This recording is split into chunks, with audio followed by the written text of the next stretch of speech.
and welcome back to session 4 of the Healing Your Mother Wound journey. I cannot express how proud I am of you for doing the work to get through the journey, to get through the sessions, and not just get through them, but allow yourself space, time, and opportunity to heal as a result of it. You are worthy, you are ready, and your time is now. In session 4, we will discuss how when we choose to rationalize an experience, it actually takes away from validating what we experienced to begin with. We'll also talk about how healing is a practice and not perfection. And also, we'll talk about how giving yourself the space and opportunity to grieve is not only important, but necessary in this journey. So, if you're ready, let's move forward in session 4 of the Healing Your Mother Wound journey. This is session 4 of Healing the Mother Wound. And as we go higher, I want to make sure that everybody's following along, right? Make sure that everybody's getting what they need at the same time. Today we go higher. Today we unpack what the rest of this week has been, and then we go to the next level. So I'm excited about that and just grateful, super grateful for everybody who has made a conscious decision to show up in this space. I know it hasn't been easy, but you guys have done it, and I think it's absolutely amazing. And so just thank you, thank you, thank you. Make sure you say good morning. Make sure you type below what you're grateful for. We are going to get this party started. Shout out to Sassy Jones for this scarf on this good rainy wash day. Because today is wash day, and it was in between being late for y'all or washing my hair and coming on, super duper cute. So I decided to be semi-cute and, wrap this thing on up and let the little curls do what they do. So type in the comments your gratitude, and of course, share this with people that you want to go higher with.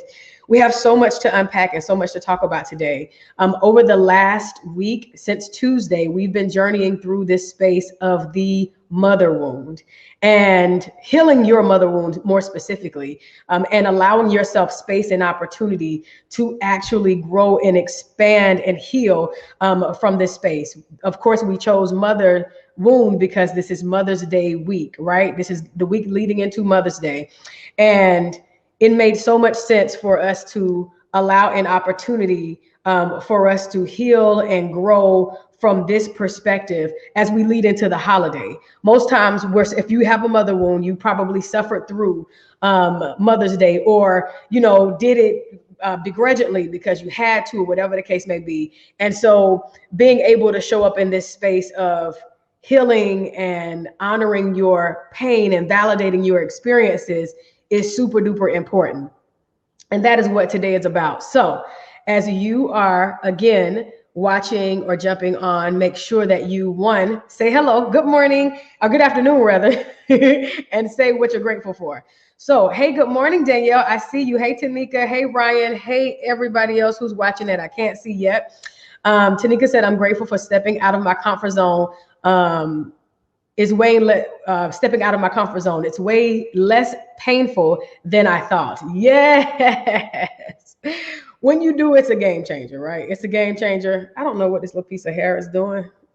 It's a game changer because once you step out of your comfort zone, you realize it's not as scary as you thought. That's always the bonus of being willing to go to the next level out of your comfort zone.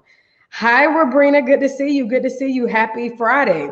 All right. So let's dial back a bit. Let's talk about, and guys, make sure that you invite and share as well.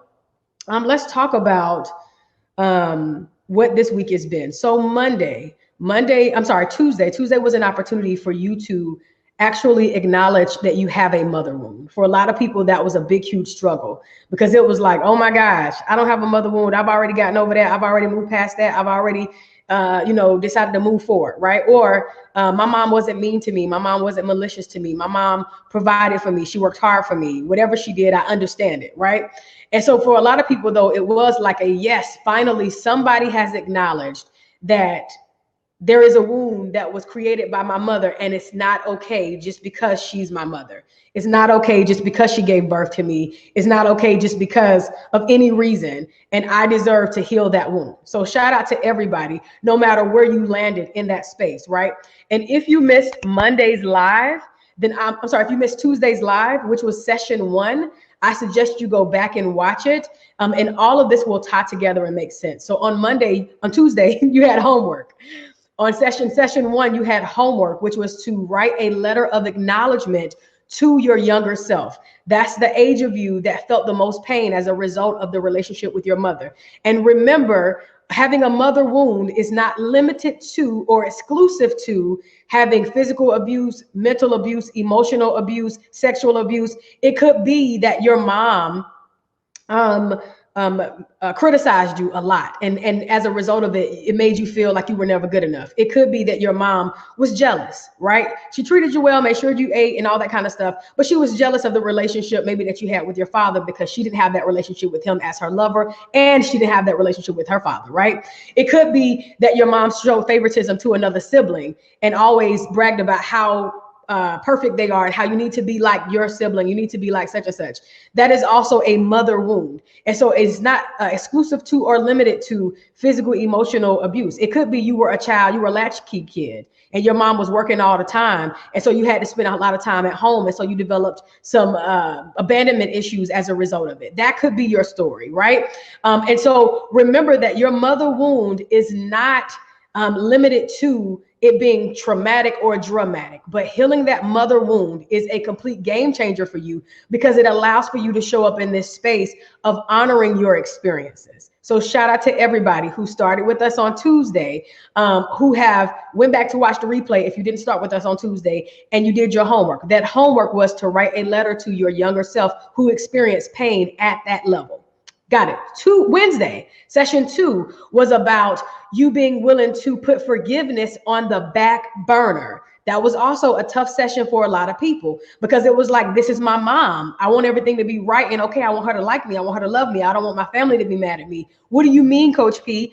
Put forgiveness on the back burner. But it means pausing on trying to let go of the ill feelings or trying to force, fake, or front that you're not hurt about what happened in your childhood. It means you being willing to put healing first, right? And you're in the difference between healing and forgiveness is letting go of it, right? And healing is working through it. So forgiveness is letting go of it, right? And healing is working through it. And we were taught to let go of it before we ever had a chance to work through it. That we were taught that in religion, we were taught that in relationship, we were taught that in families, that in order for you to feel better, in order for you to be the better person, in order for you to move forward, you need to you need to go ahead and let it go, right? But we were never taught to heal it. We were never taught to process it. And so we talked about how important it is for you to surrender the idea of forgiveness for this time and understand that if you put healing in the forefront, forgiveness would automatically happen. Everybody got that? That if you chose healing first, forgiveness would organically happen and it would stick. Not only would it organically happen, but it would stick. It would not move. It would not go anywhere because now that you've completely healed it, when a trigger comes, it's no longer a trigger because the pain no longer exists in that same spot. So you give yourself a more opportune chance to actually get through what it is you're going through. So no longer do you have to fake, force, or front at holiday dinners. No longer do you have to face, force, and front when you're talking to your siblings or when your mom or stepmom or auntie or grandmother, whoever your mother figure was, adoptive mother, neighborhood lady, whoever raised you, right? Whoever had that mothering influence. Even if your mother passed at a young age, right? That in itself leaves a mother wound of abandonment, even though she may have been sick, not wanting to leave you here on earth alone without her, that still created a void, right? And that, i.e., is a mother wound. So a mother wound is not limited to maliciousness or malicious intent from your mother. This is how you processed whatever the experience was, right? Because the trauma is not the experience as it is how we process the experience that makes it traumatic. What happens to us as we're going through it is one thing, but then once we process it, based on how we processed it, will create more trauma or trauma itself, where there was none to begin with. So it's all about the processing. So we're not going to compare your wound to somebody else who had it much harder or what you would consider much worse than yours, because your wound is yours. All right, let me see what y'all talking about. Thank you guys so much for tagging the post. Hey, OTT, good to see you. Hey, Camille, good to see you. Robrina said, healing is so much better because it allows you to truly forgive. Absolutely. It allows you to come from an organic space. For sure, for sure, for sure. All right, so with that being said, the next part of this is, oh, I'm sorry. So that was Wednesday. And then yesterday we talked about you sitting in it, right? We talked about you sitting in those emotions and those feelings that have come up for you, actually getting situated in your seat and sitting in that space of, I'm angry, I'm hurt, I'm embarrassed, I'm in shame, I'm frustrated, I'm pissed off, whatever it is. But you being willing to sit in whatever your emotions are that come up for you, not running from them, not trying to hurry up and fix them, not trying to hurry up and get rid of them, not trying to hurry up and heal it, because you cannot hurry the healing process. Somebody type that below. I cannot hurry, not hurry. I cannot hurry my healing process. I need somebody to type that below. It's impossible for you to rush along your healing process. All it does is belabor what you have to do in the first place. And this is where people talk about time healing all wounds. It's not about time healing the wound, as it is about you using the time or allowing the time and what you do during the time to heal the wound. Does that make sense to everybody? Perfect. So thank you guys for typing that below. I cannot hurry, right, the healing process. You cannot. You have to be patient with it. You have to allow it. It has to be allowed. It has to be experienced. It has to be processed. It has to be unfolded. Yes, yes, yes. Hey, Tiffany, so good to see you. Thanks, Danielle. And thank you, Tanika, for inviting people. Thank y'all for sharing it. I appreciate it. Because there'll be 25 people that comment and say, dang, I didn't get to watch it live. Shoot. So that is that, right? So because you cannot hurry your healing process, especially when it comes to this mothering wound, it's imperative for you to get situated in your seat and take your time. So yesterday's live was all about you sitting in it, right? Sitting in those feelings, not trying to fix it, not trying to act on it either, right? And sitting in it doesn't mean you make a phone call and be like, let me tell you something, mama, you ruined my life. Like, that's not what sitting in it is. Sitting in it is sitting in it with you and yourself. But in order for you to sit in it, you must have gone through the homework, which is in session 1. So if you're listening and this is your first time listening, hey, Kim Leah, if it's your first time listening to this series of Healing the Mother Wound, when I get done, go back and listen to session 1 and 2, which is found in the announcements at the very top of the MASH Collective group. All right.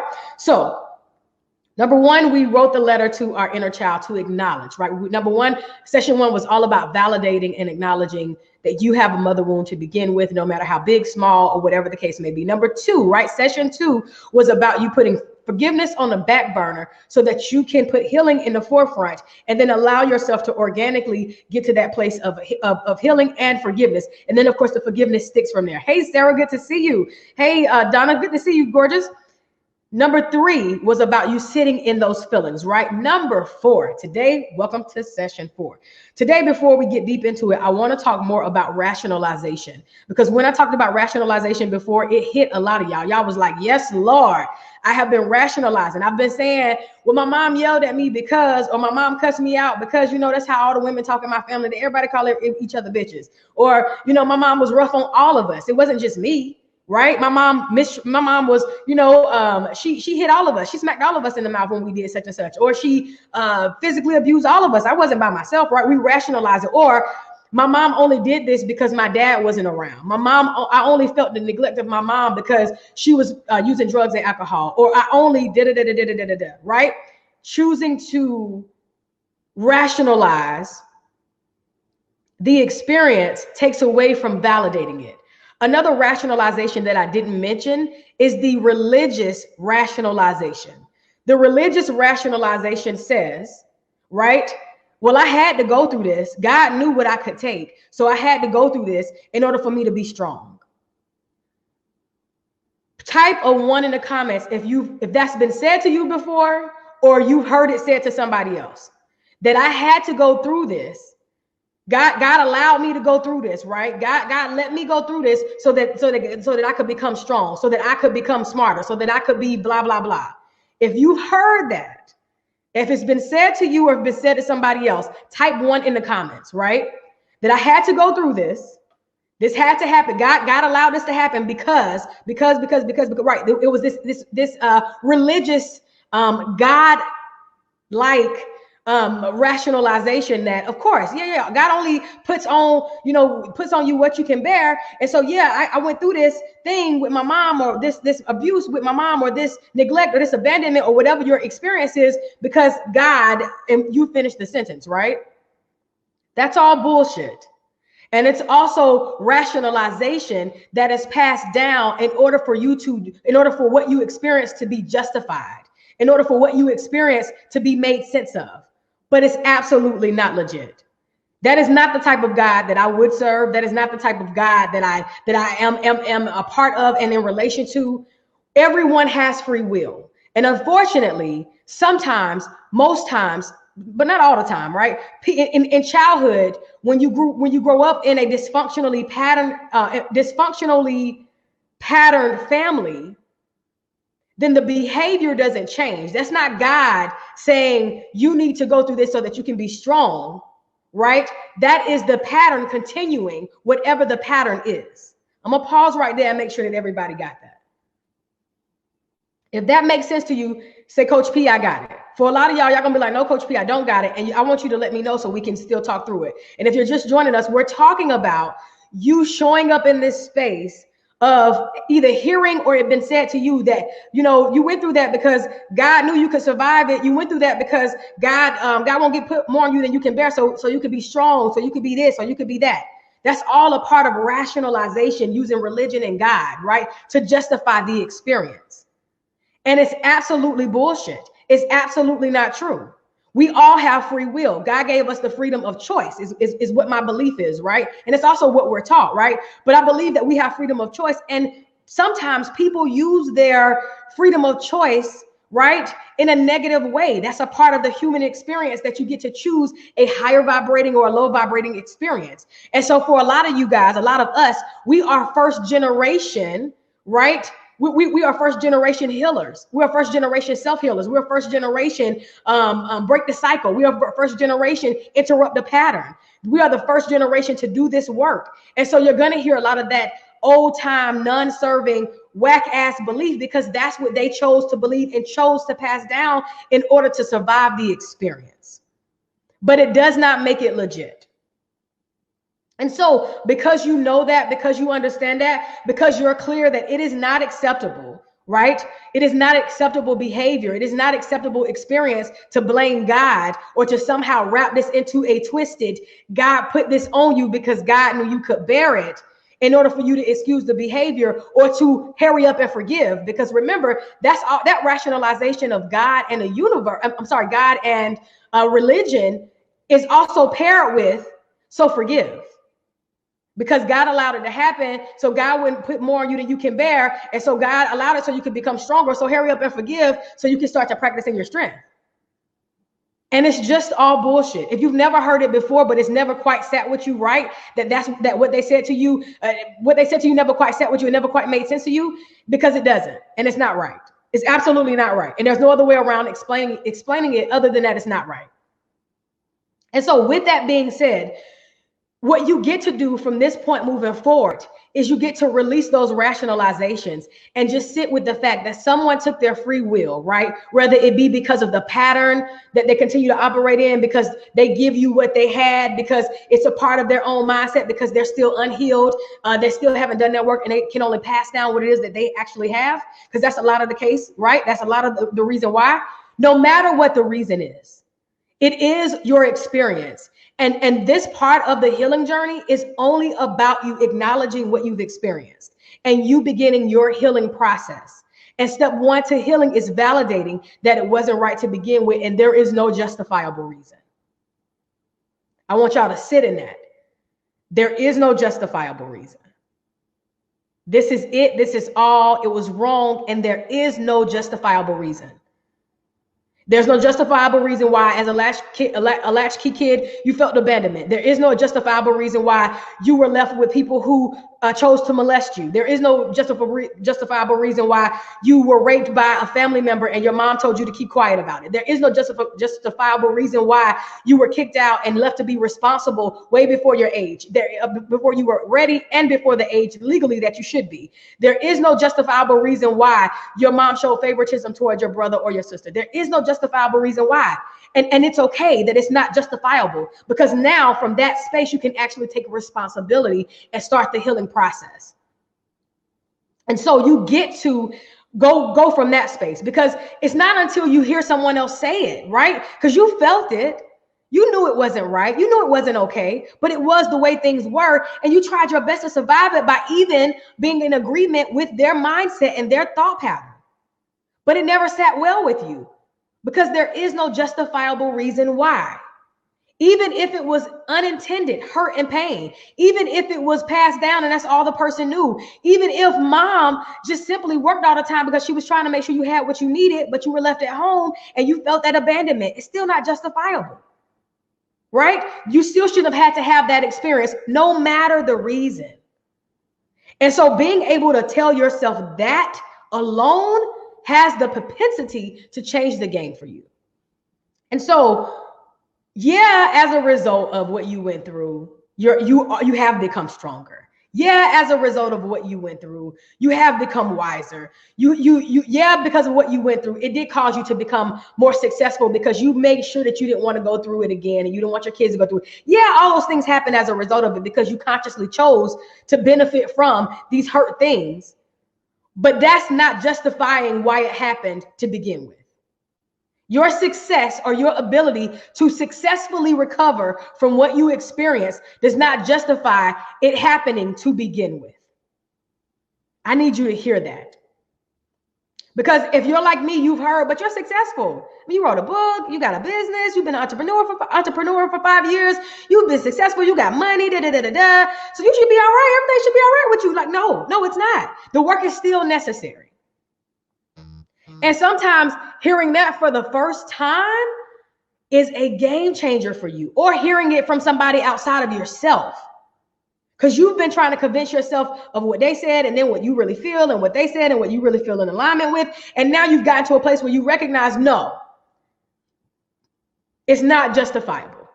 Type in the comments, Coach P, I hear you. Y'all real quiet. I need to make sure y'all hear it. Type in the comments, Coach P, I hear you. And then we're going to move forward, right? Today, we get to go deeper in you being willing to sit in it a little bit longer if you need to, but also we're going to take a look at what it means to move forward from this new space, from this new, okay, this is my process. This is my opportunity. I'm tired of my relationships being impacted by this. I'm tired of my confidence being impacted by this. I'm tired of my peace being impacted by this. I'm tired of the way that I parent my kids being impacted by this. I'm tired of the way my business is impacted by this. I'm tired of the way my friendships with other women and my friendships with men is impacted by this. I'm tired of the way I treat women as a result of this. I'm tired of this cycle. I'm ready to do the work. I've acknowledged it. It wasn't right. I validated. I wrote my letter to my younger self, and now I'm ready to move forward, right? Is that you? Are you ready to move forward in your healing process? If you are, just type in the comments, I am ready to move forward in my healing process, right? All right, Tiffany, I see you. Donna, I see you. Danielle, I see you. Kanita, I see you. Miko, hey girl, good morning. I see you. Sarah, I see you. Robrina, I see you. Robrina said, it's definitely a game changer for me. I love it. I love it. I love it. And I love hearing y'all success stories through this journey and through this process. Y'all don't even know. Like, y'all have been having me in tears. I've been teary from reading your comments in the group, from reading your revelations, from writing the letter of validation to your inner child. I've been teary from it, but teary from a happy place, because I'm just so grateful that this journey is helping us. Because the more of us that get healed and that become whole, the more of us impact the universe as a whole. We make the world a better place by healing our stuff. Danielle said, this is so good. I've justified my parents' behavior because they haven't healed whatever they experienced. Hashtag mindset shift, right? And so we no longer have to justify it. It was never our responsibility, but as kids, we were taught to, because they put that on us. Well, I mean, I gotta work.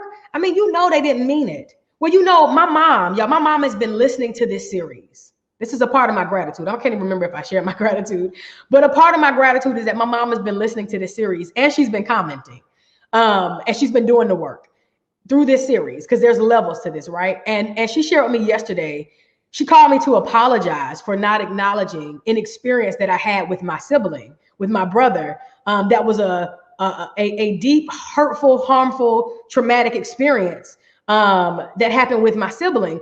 And when I told her about it, or she was there when it happened, but when it happened, she minimized it. She's like, yeah, but you ain't gonna be hurt by it. He wasn't trying to actually hurt you, or, you know, he wasn't, you know, you wasn't gonna get killed, you know.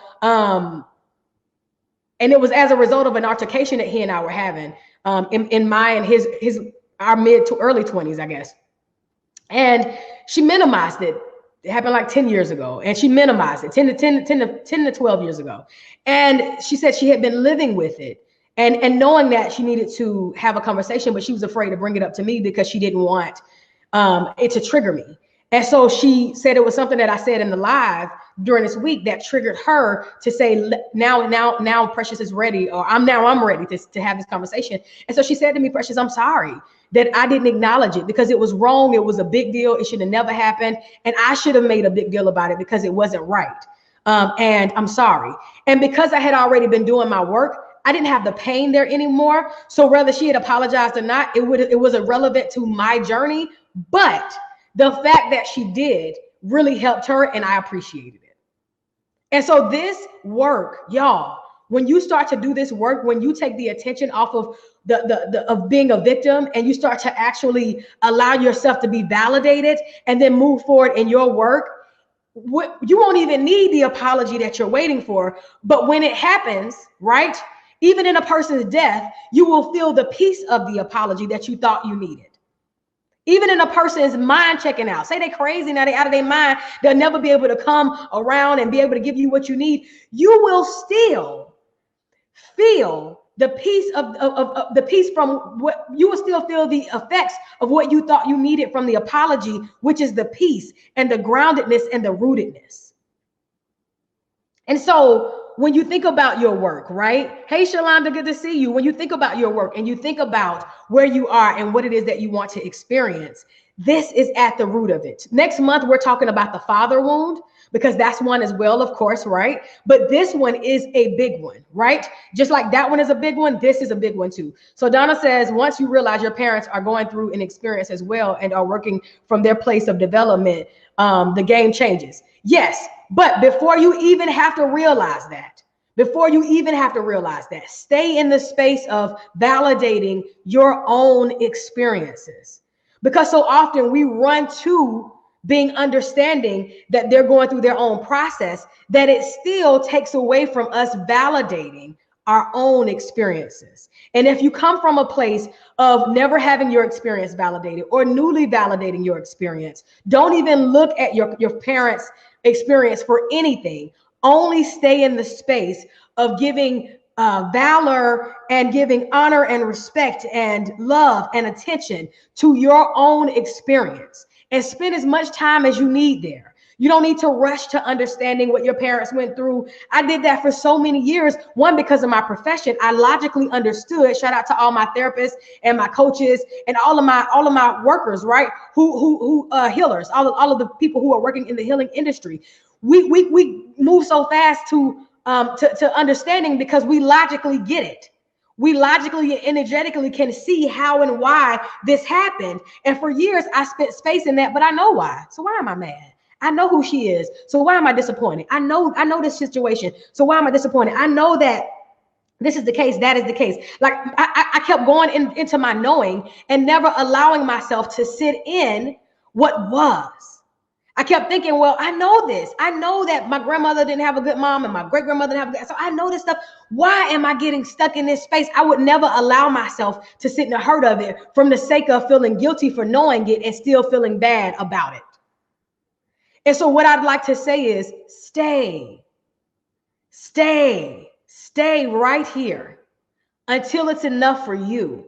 And then when you're ready to move forward, you move forward in that space of understanding it, but that doesn't come till later on down the line, right? So you have to unbecome trying to be the fixer, trying to make it right, and become what is in this moment. All right, so today's focus is about your willingness to grieve and mourn the feelings that you have. So grief and anger are so intertwined. They are like brothers and sisters. When you get angry, right? It's normally because there's fear and grief under that, right? There's some sadness. Anger is the frustrated part that manifests. It's like, oh, right? So through this process, and as you're sitting in it, you may need to scream in a pillow. You may need to go in your backyard and break some glass. You may need to get a punching bag, right? Not another human, right? We don't project this on our kids, on our lovers, on our job, on our bosses, on our colleagues, on our coworkers, but get an actual, go to the gym, or well, we can't go to the gym right now doing social distancing, but find something that you can punch, right? That won't hurt you in the process. So that could look like getting in the bed on your knees and like punching the pillow down. Right? Whatever you need, right? It could look like lifting weights if you have weights at home. It could look like sit-ups. It could look like push-ups. It could look like squats. Whatever you can do to release that energy, that is what you get to practice, to release that energy so that that energy is not stuck inside of you. Because it's not enough to become aware of the anger. Now it's time to like process it. And some of that processing is physical processing, right? And then allowing yourself to cry. I shared with you guys in session 2 and session 3 that I cried my eyes out just 2 Sundays ago. I stayed in bed. I allowed myself to cut off everything. I didn't go on social media heavy, only to find a good laugh, because this healing process is ebb and flow. So you'll find when you're exhausted, you're tired from being sad, you're like, okay, I need to laugh a little bit, and you go laugh, and then you allow yourself to cry a little bit more, and then you go laugh, and you like allow yourself to cry a little bit more. Whatever you need for your journey is what you get to have. And a lot of that looks like going back and forth in this ebb and flow type process. And so as you're going through it, I took that day when I was triggered by something unrelated, but my 17-year-old self needed to, what surfaced for me, because I've done some other healing. Now this surfaced for me, which was being abandoned and homeless at 17. I shared this yesterday. If you hadn't heard the story, go back and watch it. When I shared that process, right, this situation unrelated triggered that abandonment and homeless 17-year-old self. I became angry and pissed off. But at first, I didn't want to feel the anger. I was like, oh my God, I'm over this. I do not want to feel angry about this. This is ridiculous, you know. And then I got it. Oh, I'm angry. Oh, this is coming up from, oh, I need to process. This is coming up from this past experience. Let me process this. And when I did, it included tears, crying, cussing, journaling, all within myself. I communicated to Brittany, who's 16, hey, listen, I'm taking a day, I'm doing some personal development work. And because she's seen me do so much of this work, she knows exactly what that means. So when she talked to my mom, she's like, hey, is your mom okay? She's like, yeah, my grandma, she's just doing some personal development work. Because she knows what that means. And she checks in, you know, hey, mom, you good? You all right? I'm good. You need some water? Yeah, bring me a bottle of water up. You know, so she understands what's going on. And I'm open and honest with her about that, because there's going to be stuff that she needs to process for herself that I can't reparent in the moment as much as I do. I can't always catch every single thing. She's going to grow up and say, Mom, you were amazing, but you missed this shit. And because I've done my work, I'll be able to hear her, right? And so in this process, creating space for your grieving of what you've ignored this whole time, right? What you've had to keep stuff down because you were trying to survive your childhood, right? If you had to be happy and not express anger in your childhood, if you had to ignore certain behavior, if you had to deny what you were feeling in order to survive a relationship with your mother, then right now you will feel all of those emotions that you had to push down. They'll start to surface. They don't disappear, y'all. They show up in your marriages. They show up in your money. They shows up in your health. You'll find yourself not being able to lose weight, hanging on to weight. And you'll use the excuse, oh, it's because I must be lazy. I'm not working out hard enough. Oh, I'm not consistent. I won't stick to my workout plan. Oh, I need to find a personal trainer. Oh, I need to find the right foods. Oh, I need to try keto diet. Oh, I need to this, that. Ain't got shit to do with none of that. I know people who eat plenty of junk food and weight is not an issue for them. Now, they're not healthy, but weight is not an issue for them because the body keeps score. The body keeps score and it responds how necessary, whether it be weight gain, migraines, ingrown toenail, you'll have a stroke or you'll lose feeling on a certain side of your body. You'll feel tingling, numbness, whatever. The body will do whatever it has to as it's trying to process the stuff that you won't process. It looks like bipolar schizophrenia. We talked about this yesterday. It looks like your mind checking completely out. Whatever it takes in order for your body to process what you won't process, it will, right? And so giving yourself the space and the opportunity to grieve this new information, to grieve, to be sad, even when you find yourself saying, the ego will say, yeah, but that happened 20 years ago. That happened 30 years ago. You know, she didn't mean it. You know, quiet and manage your ego.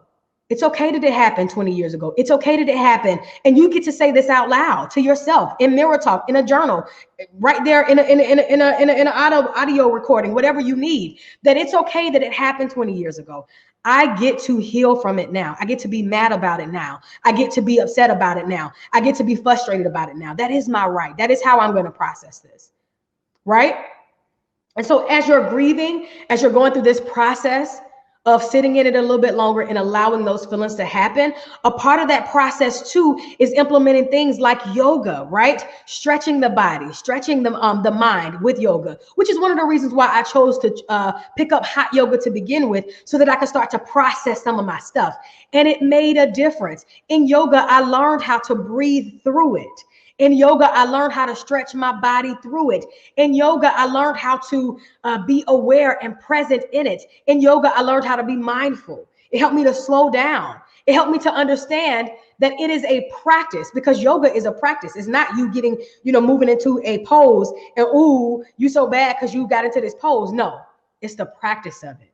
It's the falling out of the pose and getting back in it. And I'm talking about hot yoga with the temperature at 85 plus. It's about the practice of it, allowing the practice of it, allowing the practice of, I fell off today. Today, I cussed everybody out. Tomorrow, I'm going to get back on. I'm going to practice being mindful of me. Today, I denied how I felt. Somebody offended me and I didn't address it. Tomorrow, I'm going to practice acknowledging how I feel to that person at that time. Today, I ignored everybody and I didn't explain why I was upset. Tomorrow, I'm going to practice explaining why I'm upset and addressing people and not ignoring them. It is a practice, guys. Healing is a practice. And so as you are grieving, as you are sitting in your anger and your awareness of what happened, right? Don't run from it.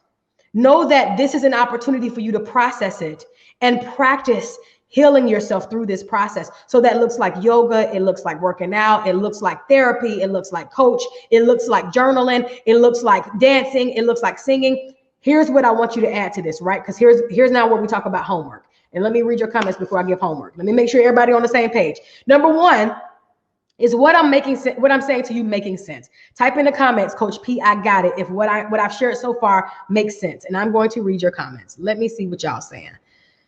All right. So Shalonda said, Shanola, I keep saying Shalonda. Shanola, sorry, Shanola. Shanola said, I'm definitely trying to break generational curses with my daughter. So Shanola, I want you to change your language. I am interrupting generational patterns with my daughter. I am ending generational cycles with my daughter. I am, right? I don't believe they're curses, because, and I know it's a language that we use in our community. It's a religious language, but curses for me gives the energy of this happened and it's just on us, right? But there's a cause for these things happening. And so we get to break the patterns. We get to interrupt the patterns and the cycles of it happening. And you are doing it. Every time you listen to a live that helps you, whether it be mine or anybody else's, every time you read a book, every time you do personal development, you are interrupting the pattern for your daughter, right? Every time you decide to apologize to her for overreacting, if that's ever been your experience or whatever it is, right? However you were treated, when you decide to give her something different, that is you interrupting the patterns. That is you breaking the cycles. That is you stopping, right? That is you ending the cycles. And I'm super proud of you. Tanika said, I love that. Donna said, so true. The change comes once you start doing the work on your self-development. Yes, Donna. Malika, I see you. Tiffany said, woo, the willingness to grieve and mourn, voluntarily going into the dark places to shed light. Yes. That is a beautiful definition of what this process will look like on this end. Yes, Tiffany. Yes. Miko said, breathing, my body will process it. Yes. Donna said, my feelings are valid. Yes. Hey, Deidre, good to see you. Hey, Ange, good to see you. Shanola said, Coach P, I got it, and it's okay. About your name. Thank you, babe. I appreciate you. Thank y'all for showing me grace. Sometimes I don't get it right. Kanita said, totally makes sense. Danielle said, I got it. Donna said, got it. Tiffany said, got it. Miko, I see you. I see you guys. I see you, Tanika. Pernita, good to see you. All right. So your homework, right? Number one, if you have not watched session 1, somebody told me in my inbox to this morning, they said, Coach P, I had to start and stop session 1 twice. I had to walk away from it twice. It was a lot for me because session 1 is a lot, and it's where the foundation is. You need to read it, start at 3 minutes and 50 seconds and listen to it, watch it all the way through. It is a lot to process. And she said, Coach P, I had to walk away twice. So that may be your experience, and that's okay, right? I want you guys to process this. This weekend, during Mother's Day weekend, when you're done celebrating, right? If you choose to celebrate, because you're not obligated. Ooh, y'all hear that? You're not obligated to celebrate Mother's Day if you don't want to. I want you to hear me say that. It doesn't make you a bad guy. It doesn't make you wrong. It doesn't make you a bad son. It doesn't make you a bad daughter. If you choose not to celebrate Mother's Day this year, it's okay. If you choose to celebrate it by healing, by doing your work, by replaying these videos, getting your journal out and answering the questions and doing the work, right? It's okay. Give yourself what you need during this time. Do not fake, force, or front this year. And if you feel more compelled to fake it or force it or front it, don't judge yourself for it. Because this new awareness will allow you to show up differently next year. Okay? This new awareness would allow you to show up differently next year. So if it doesn't work out the way you desire it to, if your desire is to not fake, force, or front, but you don't have the strength, you don't have the courage just yet, that's okay. That's okay. If you already bought the car because you was like, I don't even want to hear her mouth. I don't want to hear my siblings' mouth. I don't want nobody calling me saying why I didn't call mom. It's okay. Whatever you need to get through it, because now you have new information, then after this, prepare yourself. You have a whole year to prepare yourself before you get here. And I'm going to be offering some things that is going to change the game for you as well. But in the meantime, if you are ready to not fake, force, or front, if you are at this space, right, then take advantage. Choose not to, right? Prepare yourself now. So your homework for Danielle said, I love that. I'm always shamed for not wanting to celebrate. Yes, I get it. I totally get it. Hey, Jaleesa, good to see you. I totally get it. Candace said, I like to use Mother's Day to build me. Yes, y'all don't make me cry. Don't make me cry. So I'll share an experience with y'all. Mother's Day 2 years ago, I decided not to celebrate. Me and my mom were knee deep. I was knee deep in my healing process with her. And I was angry, frustrated, and just broken. And I told my therapist at the time, I said, I'm tired of being on this roller coaster where we good and then we not. We good and then we not. It felt like being in a relationship with a boyfriend where I constantly had to say, or with a guy that I'm seeing, right? You see somebody, men or women, right? And you with somebody, you have to constantly ask, like, where do we stand? Where do we stand? I felt like that was the relationship. Like, we would be really good and we would move like mother-daughter, and then it would flip and she would need me to be her mother. And then, but when I needed her, she could never really show up for me. And it was this, and it made me angry and it triggered me. Or she would become selfish and forget that she was my mom and show up like my homegirl and be like, what's your problem? Of course, I'm doing me. Like, what's the problem? You need me, but I need me. So I got to do me. And it would trigger me every time. And so I decided at that point, I am not celebrating Mother's Day this year. I'm not faking. I'm tired of faking. I'm tired of pretending. There's not a card. Somebody shared this too in Life Mastery. They said they were looking for a card for their stepmother. And it's like, it's not a card that is in alignment with how I truly feel. And this person is a Virgo like me. And so picking out cards is a serious thing. We wanted to say exactly what we feel, which is why I like the Between Me and You cards. But I decided not to celebrate. And so what I did instead was I wrote her an email. And I said all of the things that I needed to say at that time. And it was hard for me to write it. And it was hard for me to get it out. But I sat in bed and I cried that morning. And I took the time to just say everything that I needed to say. And I sent the email. And she never really read it. She never responded. And she never really read it. And so when we started talking again, I would ask her, like, hey, did you ever read that email that I sent you on Mother's Day? You sent me an email on Mother's Day? Yeah, I told you I sent you an email on Mother's Day. Oh, no, I never read. I'm going to read it. So she kept saying, I'm going to read it. I think eventually she got to it. But the truth of the matter is that letter was more for me than it was for her. So I didn't even have to send it if I didn't want to. And so on Sunday, I'm going to be journeying with you guys on Mother's Day.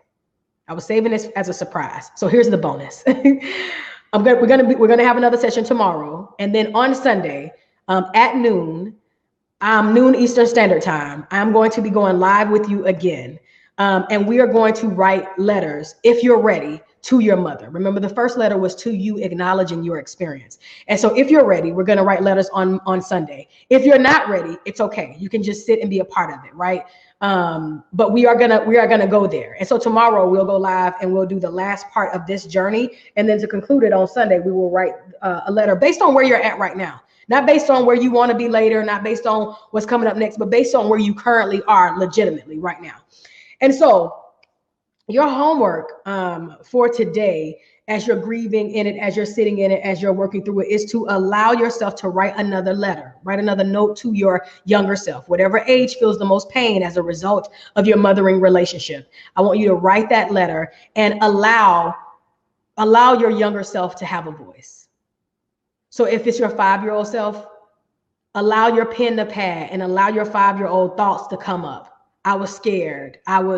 I only wanted you to like me. I wanted to fit in. Your 12-year-old self, your 27-year-old self, whatever age has felt the most pain as a result of the relationship, no matter how big or small the wound is, I want you to write that letter today and allow for yourself to grieve, to cry, whether it's later on tonight, when you got some quiet time, when the kids are asleep, when you don't have the responsibility of checking in to work or whatever the case may be.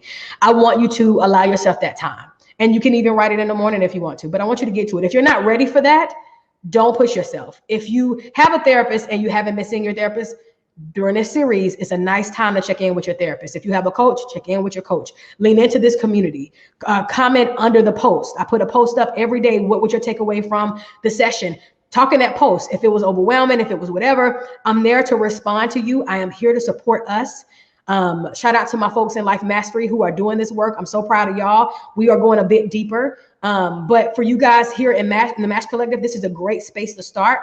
And so I'm here for you as well, and I'm here for your responding. So your homework is to write provide an opportunity of mourning and grieving, right, in your letter to your younger self. So giving voice to your younger self, the part of you that experienced the most pain or the most abandonment or whatever it is in your mothering relationship, allowing that part of you to have voice and to write, right? Pen to pad, allow whatever comes up to come out.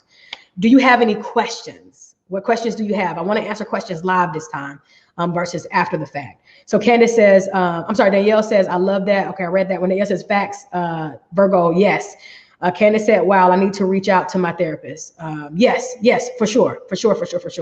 And a lot of therapists are doing virtual. My therapist is doing virtual. So, and I love my therapist. We are actually putting something together to present because she's also doing this work that I'm doing with y'all with some clients. And she's like, P, let's get together. Let's present some work for the masses. And so we're working on some stuff to present to you guys, to the masses, because this is a sensitive topic, especially for us in this community, because we were taught for so long that it's your mama, it's your mama, it's your mama. And we're going to work through it. And me and my mother are a testament that this work works when you do it. So I'm going to pause here for questions. And type your questions in the comments if you have any questions. I also want to give a moment of silence to all that we're experiencing, from COVID to seeing in our timelines the Ahmaud Arbery and the other young brother who was gunned down by police, but then Ahmaud Arbery who was killed, murdered by those in deep South Georgia. And so I want to give a moment of silence for those people and all of this work that we're doing, not just for them too, right? But them and all of this work that we're doing and the healing that we're doing. So let's just take a moment.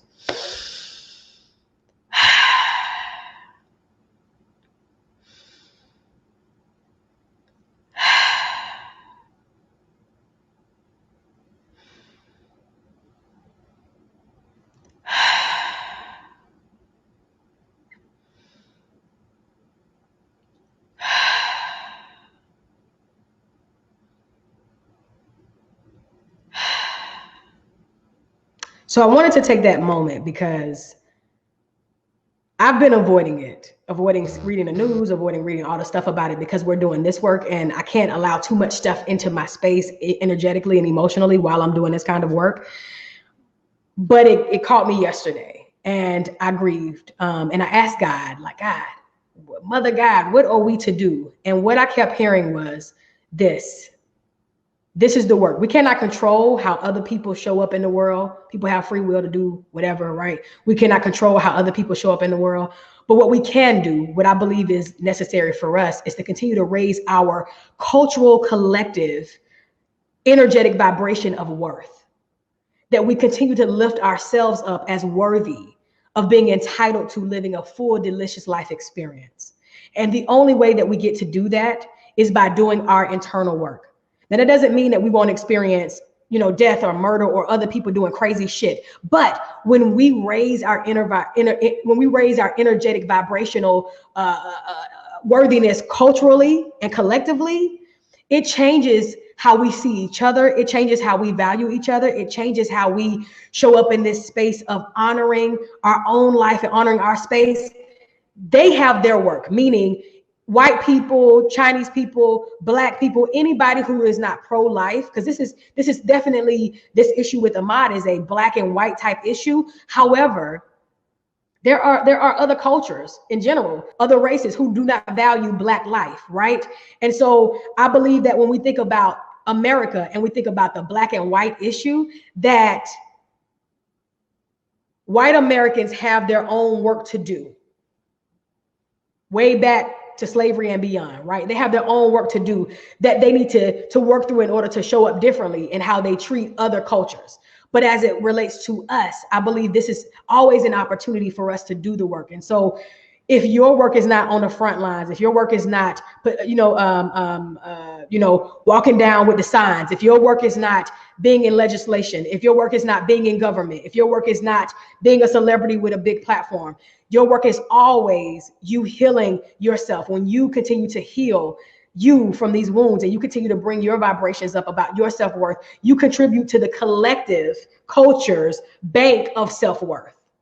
As we continue to take us higher, I believe that this is always an opportunity to raise our vibration and go higher. As we grieve, as we mourn, as we heal, as we grow, our work is always our individual work, no matter what your culture or your race is. Shout out to all of the non-Black allies who are standing in the gap and saying, hey, listen, and I'm talking about the white allies who are saying, white people, we as white people need to do our work. We got some shit to fix. We are messed up in this space. We got to heal in this space so we can stop projecting our fears and our inadequacies onto the Black culture, onto whatever other cultures, right? Shout out to y'all, right? And shout out to us for being willing to do the work.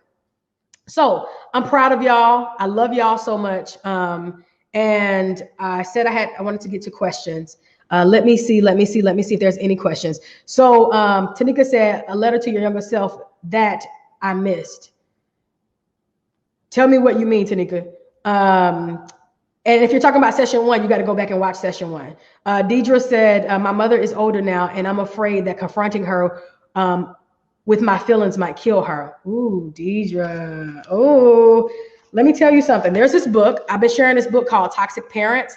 And it talks about that very thing, about being afraid to confront a parent who is older. It talks about siblings' reaction. It talks about other family members' reaction. Let me see if I can find it really quick so I can answer it. So it says confrontation with sick or old parents. And this book is by Susan Forward, right? And it says, many of my clients find themselves in a painful dilemma about confrontation when their parents are very elderly, frail, or disabled. They are often caught up in powerfully conflicting feelings of pity and resentment. Some feel a strong sense of basic human obligation to care for their parents, coupled with the hypersensitivity to their demands. What's the use, they say? I wish I had done this years ago. They can't even remember, or a mom would have another stroke if I confronted her. Why don't I let her go into the grave in peace? And yet without confrontation, they know it will be harder to find peace for themselves. And so I do not want to minimize the difficulties involved, but the fact that a parent is old or has chronic illness does not necessarily mean that the confrontation is out of question. I do advise my clients to discuss the ramifications of emotional stress with their parent's physician to determine whether there is any significant medical risk. If so, there are alternatives to direct confrontation that still enable you to tell your truth, even if you have chosen not to tell it to your parent. So what I want you to hear, Deidre, is this.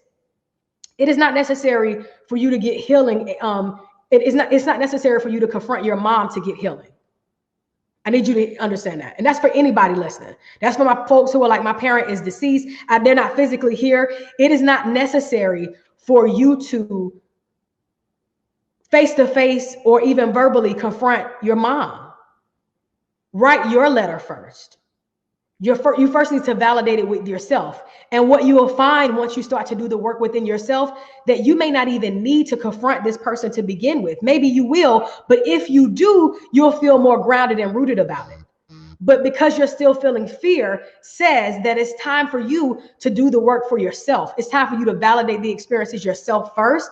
And it's also time for you to do this second part of the letter, which is to allow your inner child, whatever age of you was affected the most, right? That's still in pain. This is the homework number 2, to grieve, to write a letter of grief and acknowledge those feelings, right? Of sadness or whatever that is. But step 1 is in session 1, which is you writing that letter of acknowledgement and validation of the pain to begin with. But I will tell everybody, it's not necessary for you to give a letter to your parent. Even the letters that we're going to write on Sunday are not for your parent. That's why I shared the example about my story. It is actually for you to be able to say what it is that you need to say, sometimes for the first time. All right, so Robrina said, I'm already in tears because I pushed all my feelings in the back of my mind, but they have always weighed heavily on my heart, and I'm sitting in it and not rationalizing the hell out of it anymore. Yes. I validate my feelings, and I don't need anyone to do that for me. Time to write. Yes. Miko said, thanks for this. Love you and the work you're doing. Thank you, Miko, for tuning in.